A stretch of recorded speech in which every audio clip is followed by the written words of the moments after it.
Welcome back friends.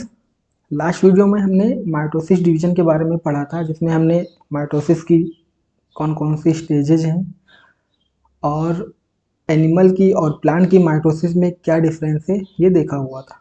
सो अगर आपने हमारा प्रीवियस वीडियो नहीं देखा है तो जाके देख लीजिए, क्योंकि ये वीडियो भी उसी से कनेक्टेड होने वाला है। आज की वीडियो में हम बात करेंगे मियोसिस डिवीजन के बारे में।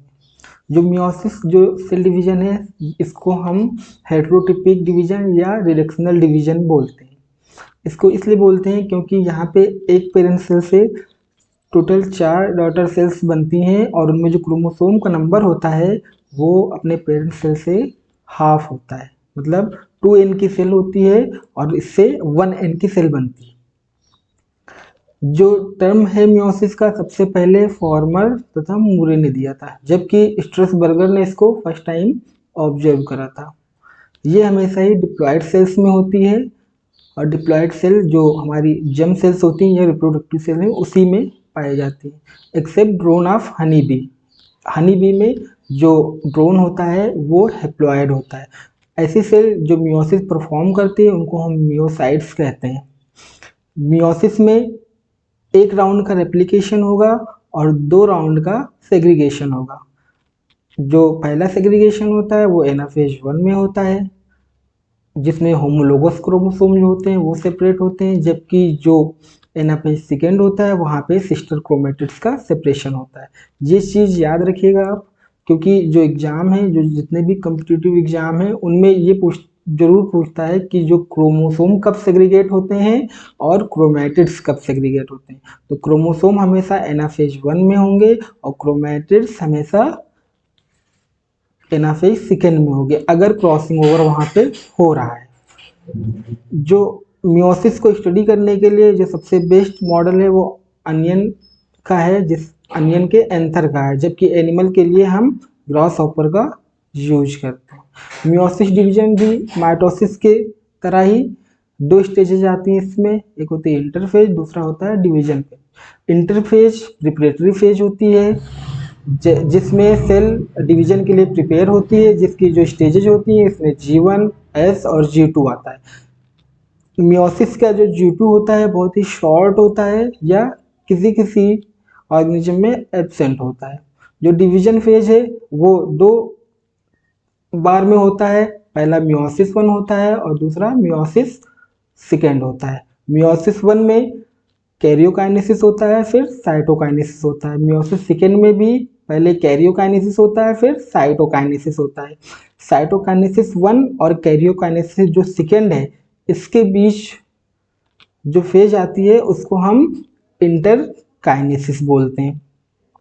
जो मियोसिस डिवीजन की जो फेज है, जैसे हमने बोला कि मियोसिस 1 और मियोसिस 2 मतलब 2 फेजेज में होती है। पहला फेज जो होता है मियोसिस 1 जो होता है उसमें इसको हम रिडक्शन डिवीजन भी बोलते हैं। रिडक्शन डिवीजन इसलिए बोलते हैं क्योंकि जो एक पेरेंट सेल होती है उससे 2 डॉटर न्यूक्लियाई का फॉर्मेशन होता है, जबकि जो मियोसिस 2 होता है उसको हम इक्वेशनल डिवीजन बनते हैं। जो मियोसिस 1 में 2 डॉटर न्यूक्लियाई बनेंगी, यही मियोसिस सेकेंड में चली जाती है और फिर इनका इक्वेशनल डिवीजन हो जाता है। इक्वेशनल डिवीजन क्या होता है कि जो क्रोमोसोम का जो नंबर होता है जो इन डॉटर न्यूक्लियाई जो बनी है मियोसिस 1 में, वो सेम होता है मियोसिस सेकेंड में। और यहाँ पे जो 2 डॉटर सेल आई थी मियोसिस 1 से, वो मियोसिस सेकेंड के बाद 4 डॉटर सेल का फॉर्मेशन हो जाता है, जिनमें क्रोमोसोम जो एग्जैक्टली सेम होंगे, जिन जो 2 डॉटर न्यूक्लियाई जो इंटर हुई थी मियोसिस 1 से मियोसिस सेकेंड में। जो मियोसिस 1 है उसको हम प्रोफेज, पहला जो स्टेजेज आते हैं 5 स्टेजेज यहाँ भी होती हैं सेम माइटोसिस के जैसे ही। इसका जो पहला स्टेज है उसको प्रोफेज 1 बोलते हैं। ये फर्दर 5 सब स्टेजेज में डिवाइड की गई। प्रोफेज 1 की जितनी भी 5 सब स्टेज हैं उनमें कुछ आइडेंटिफाइंग फीचर होता है सारे ही फेज का। जैसे लेप्टोटीन है, वहाँ पे बुके फॉर्मेशन हो जाता है। जाइगोटीन में होमोलोगस जो क्रोमोसोम होते हैं वो पेयर कर लेते हैं, सिनोप्रोनिमल कॉम्प्लेक्स आ जाता है और टेट्राएड बन जाता है तथा क्रॉसिंग ओवर जो है वो स्टार्ट हो जाता है। पैकाइटिन में क्या होता है, ये लॉन्गेस्ट फेज होता है और क्रॉसिंग ओवर कंप्लीट हो जाता है। डिप्लोटीन में जो स्नेप्टोनिमल कॉम्प्लेक्स जाइगोटीन में बना था वो डिसोसिएट हो जाता है एंड क्याजमेटा जो है उसका फॉर्मेशन हो जाता है। फिर जो डाइकाइनेसिस आती है उसमें जो क्याजमेटा है वो टर्मिनेट हो जाता है। प्रोफेज 1 के बाद ये 5 सब स्टेजेज आई, उसके बाद फिर मेटाफेज 1 आता है, एनाफेज 1, टेलोफेज 1 और साइटोकाइनेसिस। फिर मियोसिस में भी प्रोफेज सेकेंड, मियोसिस सेकेंड में भी prophase second, metaphase second, anaphase second, telophase second और फिर साइटोकाइनेसिस होके 2 से 4 डॉटर सेल्स बन जाती हैं। यहाँ पे हम आपको एक बात बता दें कि जैसे जो सोमेटिक सेल होती है उसमें 46 क्रोमोसोम होते हैं, लेकिन जब मियोसिस डिवीजन होता है तो वहाँ पे 23 क्रोमोसोम हो जाते हैं। तो आखिर नेचर को ऐसी क्या जरूरत पड़ी कि उसको जो जर्म सेल्स थे या जो रिप्रोडक्टिव सेल्स थे उसमें क्रोमोसोम नंबर को हाफ करना पड़ा। जितने भी सेक्सुअल ऑर्गेनिज्म हैं उसमें एक डिफिकल्ट सिचुएशन आ जाती अगर क्रोमोसोम नंबर सेम होता जैसे सोमेटिक सेल में होते हैं। ये जो सोमेटिक सेल में हमने देखा कि 46 क्रोमोसोम होते हैं, 46 जो उनसे बनने वाली हैं उनमें भी 46 क्रोमोसोम होते हैं। तो यहाँ पे एक प्रॉब्लम ये आ जाती कि अगर जैसे स्पर्म से 46 क्रोमोसोम आए और ओवम से 46 क्रोमोसोम आए तो 92 क्रोमोसोम हो जाते। फर्स्ट जनरेशन में 92 क्रोमोसोम हो गए। फिर उनकी सेकेंड जनरेशन होती तो जो फर्स्ट जनरेशन में था वो अपने गेमीट प्रोड्यूस करता, उनसे भी स्पर्म और ओवम बनता और 92 और 92 मिलके क्या हो जाता 184 क्रोमोसोम हो जाता। फिर थर्ड जनरेशन आती उनका, वो जो 184 सेल का जो क्रोमोसोम है वो सेल भी ओवम बनाती और दूसरी सेल स्पर्म बनाती और उससे क्या होता क्रोमोसोम का जो नंबर है वो हर जनरेशन में इंक्रीज होता रहता। तो इस चीज को शॉर्ट आउट करने के लिए नेचर ने क्या करा, जो मियोसिस डिवीजन था उसको रिडक्शन डिवीजन बना दिया, मतलब क्रोमोसोम नंबर हाफ कर दिया, जिससे जो क्रोमोसोम नंबर है वो ऑर्गेनिज्म में वो बना हुआ है। हमारे जैसे हमारी सेल में 46 क्रोमोसोम है तो 46 वो बनी हुई है हर जनरेशन आफ्टर जनरेशन। तो ये एक इम्पॉर्टेंट बात थी जो मैंने बताया आपको। अब हम देखते हैं कि जो प्रोफेज है वो लॉन्गेस्ट फेज होती है। प्रोफेज 1 जो है वो लॉन्गेस्ट फेज होती है और बहुत ही कॉम्प्लेक्स फेज होती है। कॉम्प्लेक्स फेज क्यों होती है, क्योंकि यहाँ पे 5 सब स्टेजेज आती हैं। जो पहली है वो लेप्टोटीन है। लेप्टोटीन में क्या होता है, क्रोमोसोम जो है थिन होता है, अनकॉइल्ड थ्रेड लाइक होता है। कुछ प्लांट में देखा गया कि जो क्रोमोसोम है वो एक पर्टिकुलर पोजीशन पे जाके फिक्स हो जाते हैं जिसको बुके फॉर्मेशन कहते हैं। इसका एग्जाम्पल है लीलियम। लेप्टोटीन के बाद दूसरी सब स्टेज आती है जाइगोटीन। जाइगोटीन में क्या होता है, जो क्रोमेटिन था वो कहीं ना कहीं क्रोमोसोम में चेंज हो जाता है और ये पेयर कर लेता है। ये होमोलोगस क्रोमोसोम होता है और पेयर कर लेता है जिसको हम सिनेप्सिस बोलते हैं। तो जाइगोटीन में सिनेप्सिस का या सिनेप्स का फॉर्मेशन हो जाता है।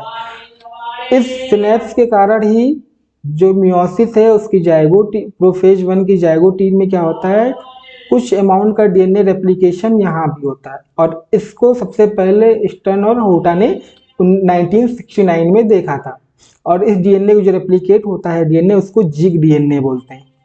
मैं यहाँ बता दूं आपको, जो माइटोसिस होता है डिवीजन उसकी एस फेज में 100% जो डीएनए का है वो रेप्लिकेशन हो जाता है, जबकि जो मियोसिस का जो डिवीजन है उसमें 99.7% जो डीएनए का रेप्लिकेशन होता है वो एस फेज में हो जाता है। उसके अलावा जो 0.7% का जो रेप्लिकेशन है वो जाइगोटीन स्टेज में होता है। और यही एक और डिफरेंस होता है माइटोसिस में और मियोसिस में। हम देख के बता देते हैं कि जाइगोटीन में अगर डीएनए की सिंथेसिस हो रही है तो बता देते हैं कि ये कहीं ना कहीं मियोसिस की प्रोफेज 1 की स्टेज होगी। इसी जाइगोटीन में जो पेयरिंग हुई थी होमोलोगस क्रोमोसोम की, इससे टेट्राएड बन जाते हैं। दो क्रोमोसोम आपस में पेयर कर लिए और क्या बना है, टेट्राड बना देते हैं।